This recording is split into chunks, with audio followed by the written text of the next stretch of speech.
Hi, so it is the 28th and I finished this book yesterday, and I don't really want to do a review for a variety of reasons. I just kind of want to like throw out a bunch of like random questions and thoughts on the book. I don't know. So I wrote them down, so hopefully this will make sense.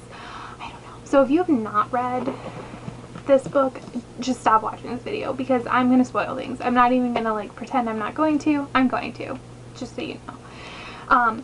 But just a little background, I did get this on the 27th. I went to like, before that, all weekend, people were posting on Instagram and stuff that they got early copies. So I was just like, I went to like 3 Walmarts, I went to Target a couple of times, went to Barnes & Noble, nobody had it, so I finally got it on the 27th at Target, and I read it in like less than 12 hours. I'm really proud of myself. So let's get going, and I'm going to put it down because it's heavy. This thing is huge though, huge. It's gonna like throw off, you can't see, but I have my Cassandra Clare books at the top of this bookshelf, and they're all sitting like this, and this one's just gonna ruin the flow of the bookage because it's so much bigger. Little mad about it.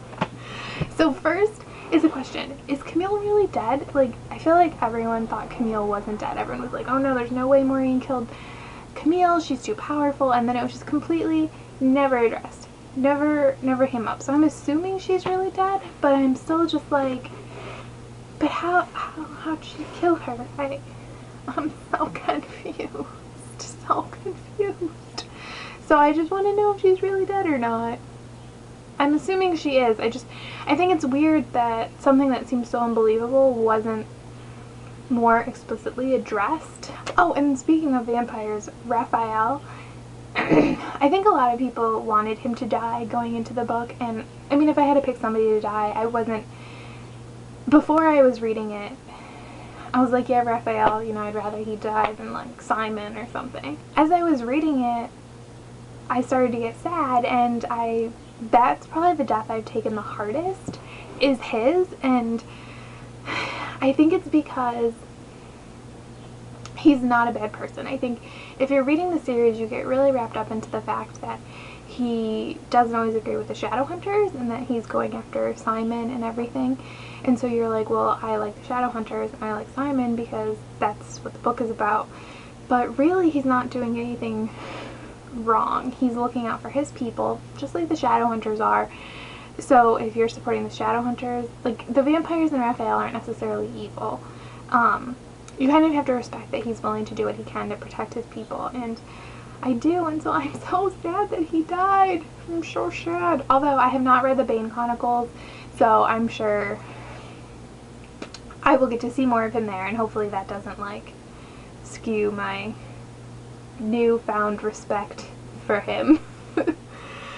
Oh my god, the whole freaking Simon giving up his memories thing. So there was a couple of things. One, it really bothered me that he was just like, no, it's okay, I'll sacrifice myself because I'm only 17. And everyone was like, no, you don't understand, you're a vampire, you'll just die. And then, what's his name? Is it like Asmodeus? I don't know how to say that. He was like, oh, don't worry, I'll let you live, but you'll have to forget everything. And then Magnus was never like, oh no, bro, don't worry, I've lived 400 years, let me die.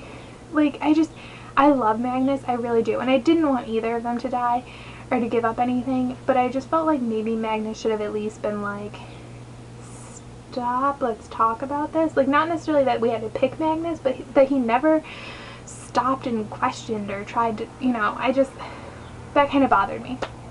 And then Simon losing his memories was just so hard for me, and I just like, the part in the epilogue where he doesn't remember Clary just broke my heart. That was the only part I cried in.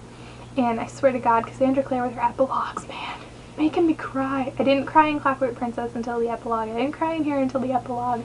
She just like knows how to write an epilogue that's gonna destroy your soul.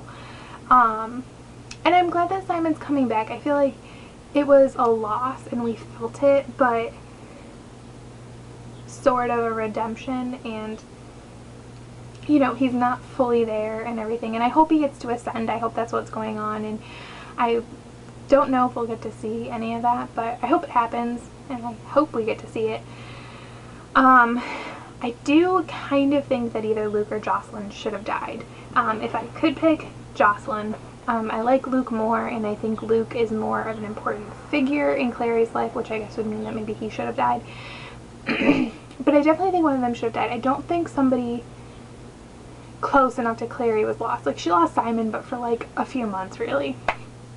So it's just, it's hard, and I feel like she kind of came away from this without a lot of issues, and one of them should have died. It would have felt a little more honest if one of them had died. Another question, because have they talked about the Unseelie Court before in the books? Because it's the Seelie Queen, right? Yeah, it's the Seelie Queen. So I know that typically in fairy mythology there's the Seelie Court and the Unseelie Court, but is there really both? Now, I could get up and look at my Shadowhunters Codex, but I'm not going to.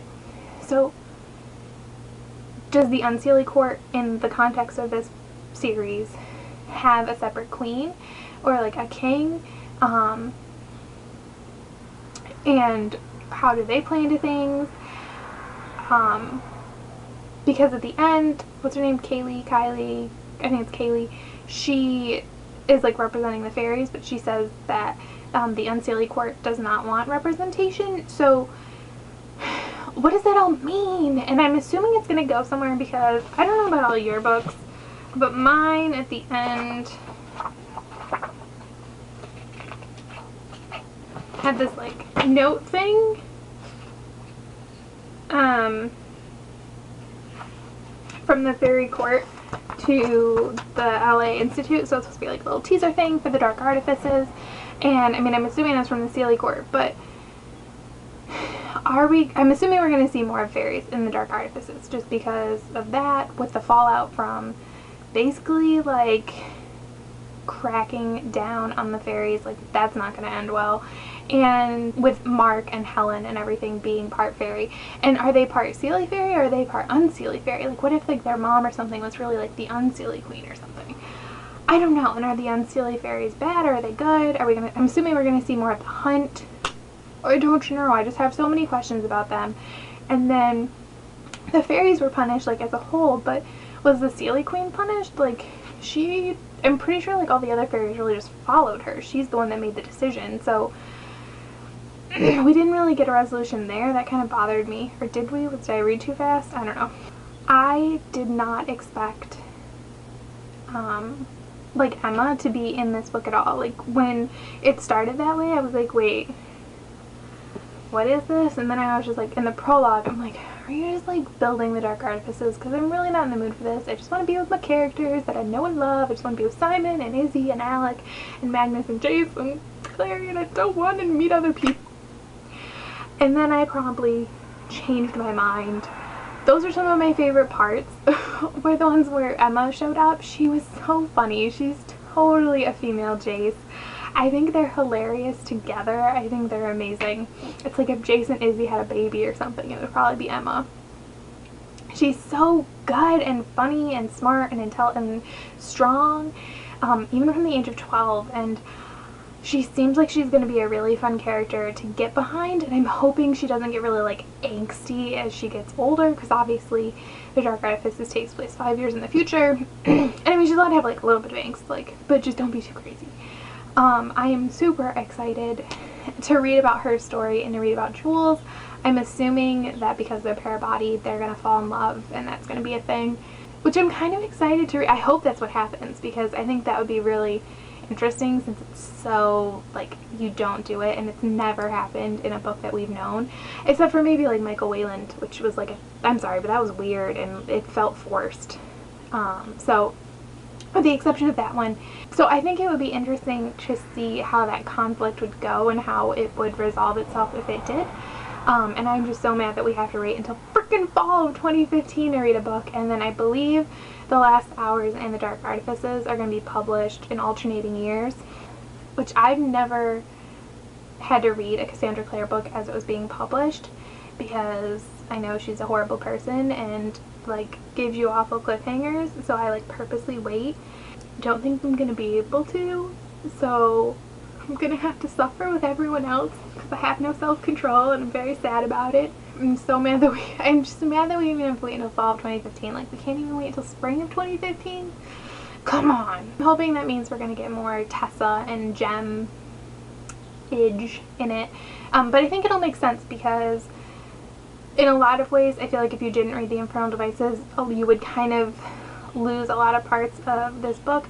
I'm guessing since the last hours look like it's going to be kind of about the Blackthorn part of things, that'll probably integrate well with the Dark Artifice. Well, of course, it's freaking Cassandra Clare. Something I thought was a little weird was that both Brother Zachariah and Emma Carstairs both told Jace that they owed the Herondales a debt.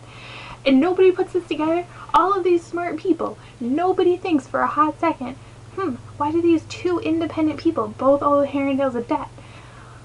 Like, oh my God, put it together, people. Like, oh my gosh. Oh, and then back to the Dark Artifices some more.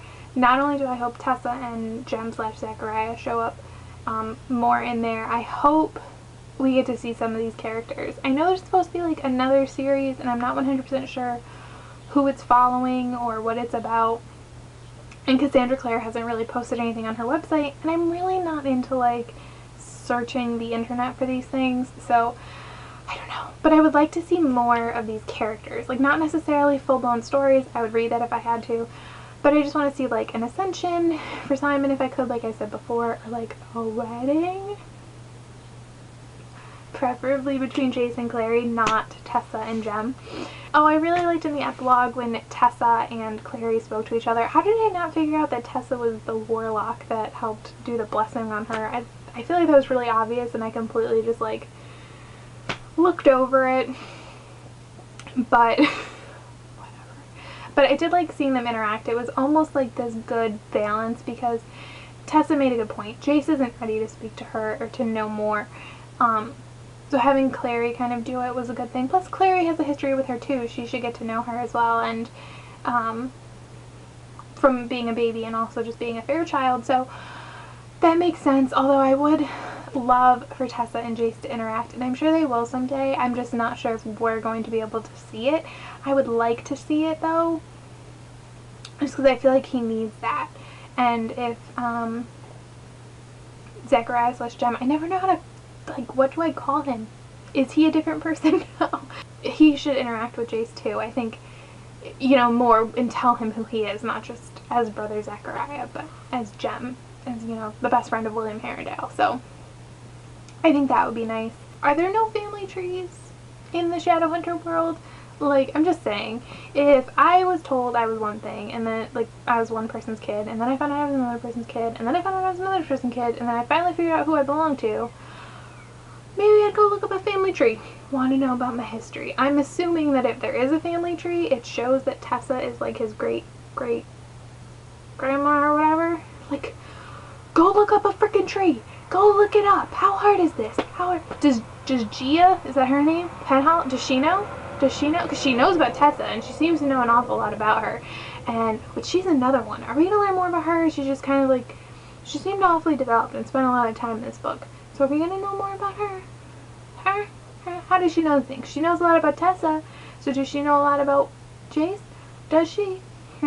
Questions I feel like we will never get the answer to.